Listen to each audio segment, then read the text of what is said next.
Hello, and welcome to the GRACE podcast series. My name is Denise Brock, and I am the Operations Director for the Global Resource for Advancing Cancer Education, or GRACE. In this podcast series, we interview patients, advocates, and healthcare professionals to provide the most updated information for our community and to highlight important issues facing those dealing with a cancer diagnosis. We hope you find this information valuable. For questions or comments, please visit us at cancergrace.org.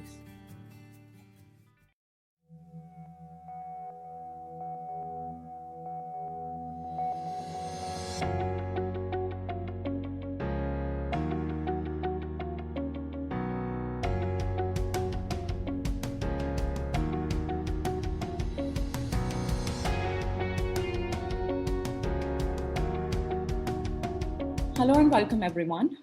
My name is Dr. Medhavi Gupta.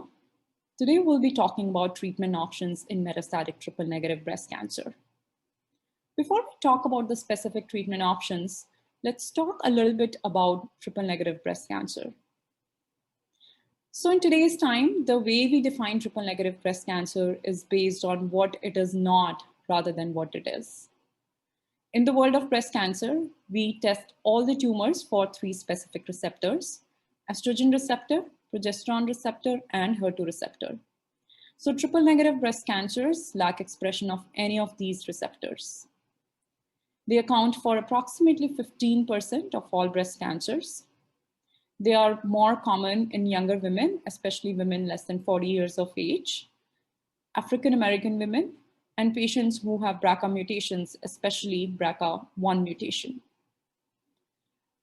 These tumors have aggressive biology and therefore have a worse prognosis as compared to other breast cancer subtypes. They tend to relapse early, especially within the first 3 years, and they are more commonly associated with visceral mets. When it comes to the treatment of metastatic triple-negative breast cancer, it is important to keep few things in mind. Firstly, whether the tumor is PD-L1 positive or not. The reason this information is important is because PD-L1 positivity determines whether the patient is a candidate for immunotherapy or not.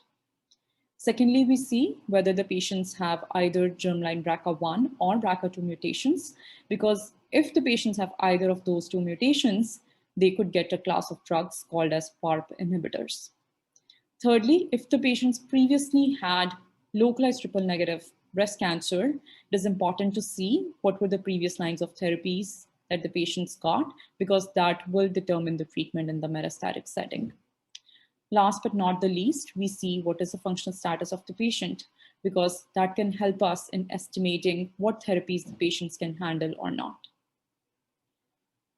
Historically, the treatment options for metastatic triple-negative breast cancer were very limited.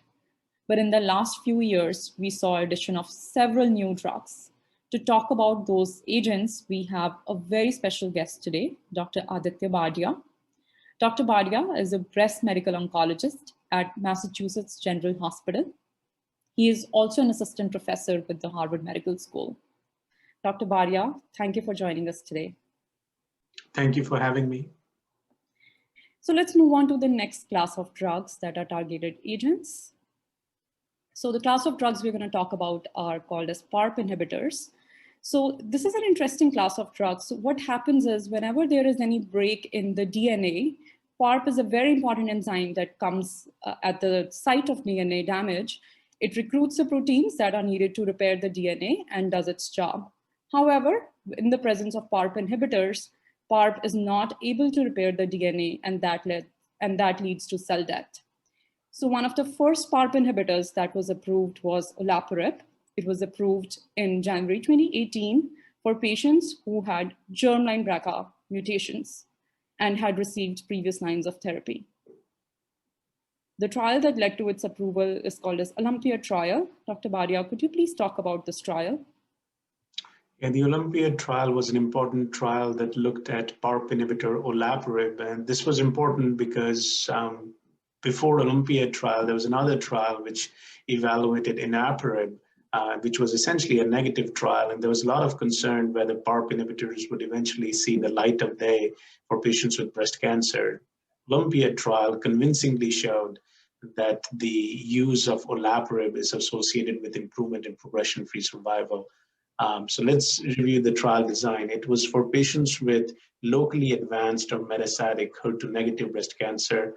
Given that it's a PARP inhibitor, it required patients to have germline BRCA1 or 2 mutations, and patients could have received up to 2 lines of prior therapy. In the trial, patients were randomized to receive olaparib, the PARP inhibitor, at 300 milligrams twice daily versus chemotherapy of physician's choice, which could be capecitabine, eribulin, or vinorelbine. In terms of the trial data, it was a positive trial. It was presented at the ASCO plenary session a couple of years ago. The trial showed that improvement in progression-free survival with the use of olaparib as compared to standard chemotherapy for patients with germline BRCA1 or 2 mutations and metastatic breast cancer. The progression-free survival was 7 months versus 4.2 months.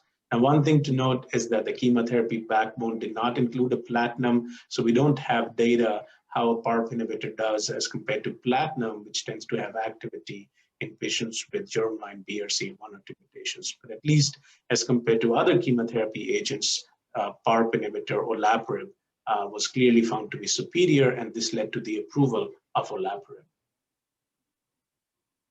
So following olaparib in the same year, another PARP inhibitor was approved known as talazoparib in the same group of patients based on the EMBRACA trial. Dr. Bardai, could you please guide us through the trial data? The EMBRACA trial was similar to the Olympia trial, that it included patients with germline BRCA1 or 2 mutations, and patients with metastatic breast cancer were randomized to receive talazoparib, which can be given once a day, 1 milligram once daily, versus chemotherapy of physician's choice, and was pretty much the same: capecitabine, eribulin, gemcitabine, or vinorelbine. Again, this trial also did not include a platinum. And in terms of the data, the trial was positive, demonstrated improvement in progression-free survival, 8.6 months versus 5.6 months with standard chemotherapy.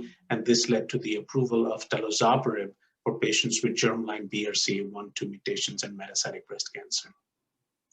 So one good thing about these therapies is that they are pills and not IV. Could you tell us about the common side effects associated with these two agents? Yeah, both olaparib and talazoparib are associated with myelosuppression, so anemia, thrombocytopenia, that tends to be a common side effect with these medications. The other side effect that we've seen includes nausea. Usually not that bad. Patients don't need anti-nausea medications, but sometimes it can be severe, but definitely much easy to tolerate as compared to chemotherapy. It's oral. During the COVID pandemic, when we were looking for oral options, it was great to have a PARP inhibitor as an option for patients with germline BRCA1, 2 mutations. Two additional things I would say is that these trials only evaluated patients who have germline BRCA1, 2 mutations. There's also interest in looking at these drugs for patients who have somatic BRCA mutation. There was a study presented last year at ASCO, which showed that at least a subgroup of patients with somatic BRCA1 or 2 mutations can derive benefit with PARP inhibitors. And the second is, more recently, it was announced that the adjuvant trial with olaparib was positive. And once we see the data, and if that's approved, it would give an option to use a PARP inhibitor for patients with localized breast cancer who have germline BRCA1, 2 mutations. So as we discussed in immunotherapy, it's good that we have two different choices. When you have a patient in a situation like this who has germline BRCA1 or 2 mutation, how do you decide between the two agents?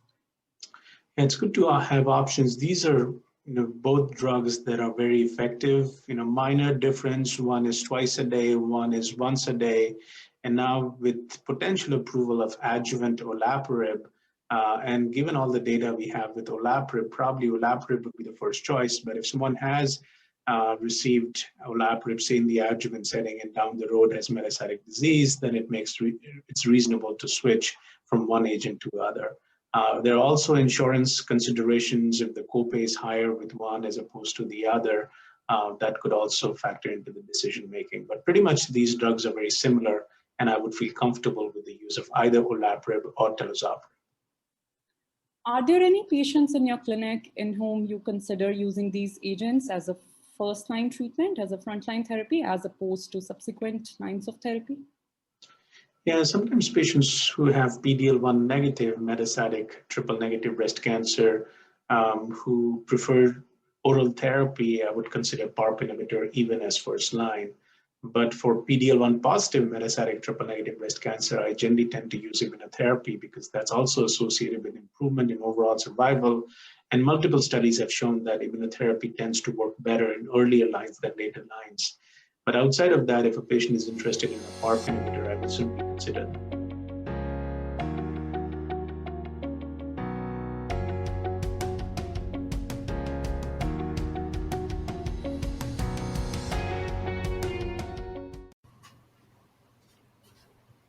Thank you again for joining us. This podcast was made possible by the generosity of sponsorship from our friends at Lilly and Exelixis.